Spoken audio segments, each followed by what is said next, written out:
All right, welcome in, everyone, for our deep dive today into Okay. motivating young people. Yeah, I'm good.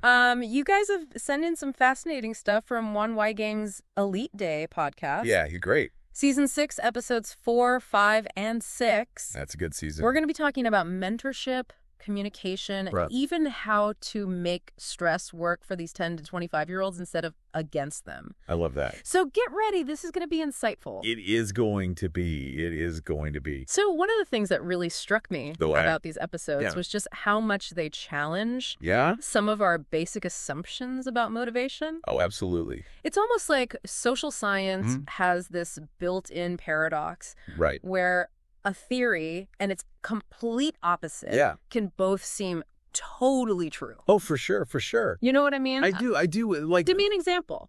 let's take the movie Whiplash. Okay, I've seen it. Yep. The teacher in that movie is Yeah. incredibly demanding. Yeah. Almost abusive. Yeah. Pushing his student to the absolute limit. Yeah. Part of you thinks, wow, Mm-hmm. that's intense. Yeah. But maybe that's what it takes Right. to achieve greatness. To get to that level. But then another part of you wonders Yeah. if he's not just crushing the student's spirit. Totally. What do you think? I think Where's that line Yeah. between tough love such a good question. and just being too harsh? It really is. Have you run into that? Oh, yeah, all the time. Yeah. Yeah. Whether we're talking about, parenting, teaching, or even mentoring in a professional setting, Yeah, it comes up everywhere. it does. And these episodes actually dive into a classic management concept called X theory versus Y theory, which gets right at the heart of this dilemma. So tell me more about that Sure. X versus Y.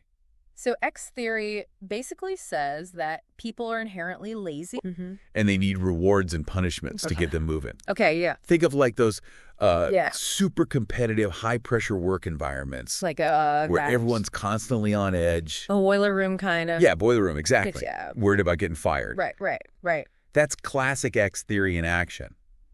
So then Y theory is the opposite. It is, if it is. Like people actually want to do a good job and they Yes. seek out responsibility. Exactly. Yeah. Exactly. Right. Y theory suggests that people are intrinsically motivated Okay. and they find satisfaction in doing meaningful work. Okay.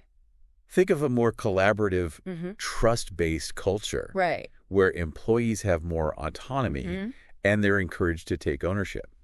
Yeah. Yeah. Both of those They both make sense. kind of make sense to me. Yeah. I mean, I can In different situations. see how that would work. Right. So how do we know which one is more effective? Well, that's the tricky part, right? Even with the best of intentions, Mm-hmm. you can apply Y theory incorrectly. Okay.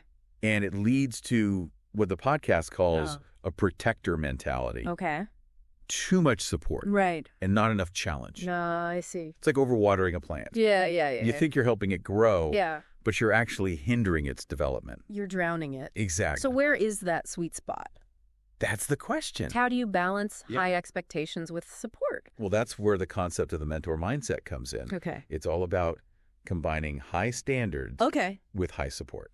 So it's not either. No, No, it's both. it's both. Yeah. Okay. And the podcast gives a great example Okay. of a high school teacher Okay. struggling to teach AP physics. Uh-huh. He tries to replicate another teacher's style, Right.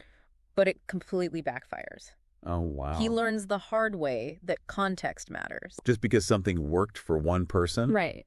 doesn't mean it'll work for everyone. So there's no cookie cutter approach. No one size fits all. No motivation. Not at all. So how do we figure out what does work? That's where the science comes in. Okay. But Research, you the have- data consistently shows Yeah. that this mentor mindset, that blend of high expectations and genuine support, Mm-hmm.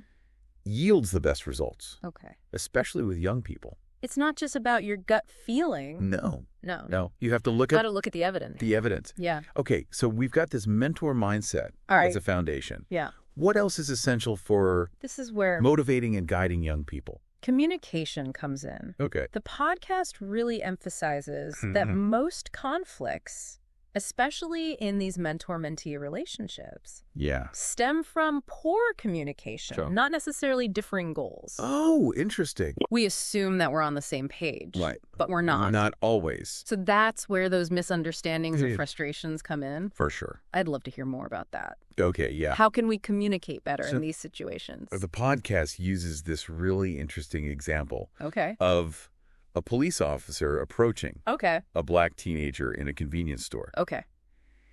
And what's fascinating is that the officer completely changes the dynamic by simply stating his good intentions up front.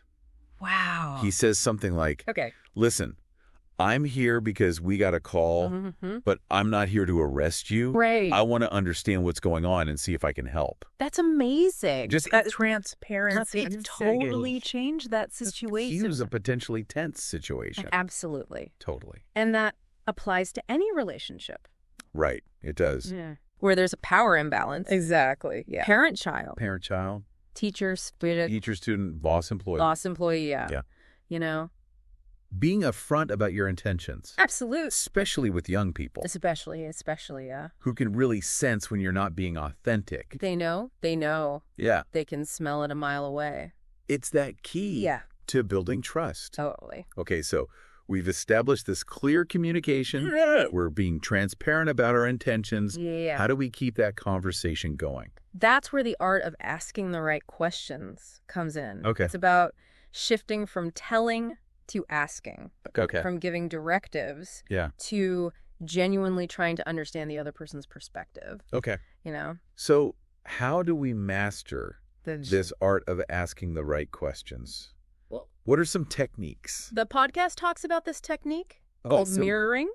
Mirroring. Yeah. And it comes from the world of hostage negotiation. Wow, okay. But it's surprisingly effective in everyday conversations. So what is it? Basically, you just repeat back the last few words that someone says. Right. But with a questioning tone. Okay, so if someone says, I feel like nobody listens to me, you would say... nobody listens to you. Oh, okay, got it. And it shows you're paying attention. Right. And it encourages them to explain more. Okay. You know. That's really interesting. And they give an example of a mother and her teenage daughter arguing about a late night outing. And the mom, by using mirroring, uncovers her daughter's fears about safety. I see. Which weren't obvious at first. So instead of just reacting to the surface behavior, you're getting to those underlying emotions and motivations. Absolutely. That's the goal. I can see how that would be helpful. It's powerful stuff. With teenagers who aren't always good at communicating. No, they're not. So the key takeaway here is to... The takeaway here is to practice. Practice asking those genuine questions that lead to a deeper understanding. Deeper understanding. That's it. It sounds simple. It does. But I bet it takes a lot of effort to really put it into practice. It's a skill. You got to hone it. So we've covered the mentor mindset. Right. We've covered clear, open communication. What other insights? So this is where it gets interesting. These podcast episodes uncover. The podcast challenges this idea that all stress is bad. What? Yeah. What's on? They go into the science of stress. You're saying stress could be a good thing. It can. I thought we were supposed to be avoiding stress. It's not that simple. At all costs. So the podcast breaks down our stress response into 3 modes. Okay. Normal, fight or flight, and freeze. Yeah, okay. And that fight or flight, while it feels intense, is actually a positive stress response. Really? Yeah. So it's what helps us rise to a challenge. It is. It is. So it's not about eliminating stress completely. No. But learning how to shift from that. Exactly. Freeze to I can handle this. To that empowered I got this. Yeah, you got it. Okay. And what's fascinating is that the deciding factor isn't the stressful situation itself. Right. It's how we perceive it. It's all about mindset. It is. It is. If we believe that we can handle it, stress can actually enhance our performance. There's research that shows this is true. So there's actual evidence for this. Oh, yeah. Okay. In one study, they had students read a short passage about the benefits of stress. Just reading about it? Yeah. Okay. And their test scores improved. Wow. That is mind-blowing. Just changing their perception of stress had a measurable impact. Okay, so if we can reframe our perception of stress, what does that mean for us? That's where a concept called the synergistic mindset comes in. Okay, synergistic mindset. Yeah. I like it. And to explain that, we need to talk about the work of a researcher named Alison Ledgerwood. Okay. She's done some fascinating work on how we perceive things and how once we form an opinion, it's really hard to change our minds. That sounds about right. So, you think about all the political arguments that we have and how entrenched people get. Yeah, it's like people just dig in. Exactly. No matter what evidence you show them. Doesn't matter, they won't budge. So how does this relate to the synergistic mindset? So Ledgerwood found that it's easier to shift people's thinking if you frame things in a positive light for the beginning. So instead of saying stress is bad. Yeah, stress is bad. You say stress is beneficial. Okay, so it's all about how you... It's the framing. Frame the message. It's the framing. Okay, so how do we apply this? So with the synergistic mindset... To the synergistic mindset. We're basically encouraging young people to see stress as a source of energy and motivation. As a challenge. As a challenge, right? Something to overcome. Exactly. Not something to fear. Not something to shy away from. Okay, that makes sense. And this can lead to better performance. Because they're not afraid to push themselves. They're not holding back. Right. They're embracing the pressure. That's really interesting. Right. So how do we actually help young people develop this synergistic mindset? It goes back to that mentor role. Okay. Providing encouragement, offering support. So what kinds of things could a mentor say? Things like... help foster this mindset. This is going to be tough, but I know you can handle it. Okay. I'm here for you every step of the way. So acknowledging the difficulty. Yes, acknowledging it. But also expressing confidence. Exactly. In their ability to overcome it. What's powerful stuff. You're basically giving them permission. You are. To see stress as a positive force. You're giving them that permission slip. Okay, I like that. And you're creating a sense of psychological safety. Right. They know they're not alone. They have that support system. You got that safety net. Okay, this has been a fascinating deep dive. It has, hasn't it? We've gone from movie analysis to management theory to groundbreaking scientific research. One deep dive. All focused on this question of how to motivate and guide young people. I love it. And what I'm realizing is that this is really just the beginning. Oh, yeah. Just scratching the surface. There's so much more to learn. So much more. About the science of motivation and mindset. More. And how we can use this knowledge. Absolutely. To empower the next generation. That's what it's all about. If simply reframing stress it's amazing. Can lead to better performance. Yeah. Imagine what other untapped potential. Right. Think about it. Lies within our own minds. Mind-blowing. It's a reminder for all of us, not just young people, for everyone, that we have more control. We do. Over our thoughts and our reactions. Than we realize. For sure. So, to our listeners out there, keep asking questions. Keep learning. Keep challenging your assumptions. Keep growing. And never underestimate the power of your own mind. That's it. That's the message. Who knows what you might achieve it's unlimited. When you harness that power. Exactly.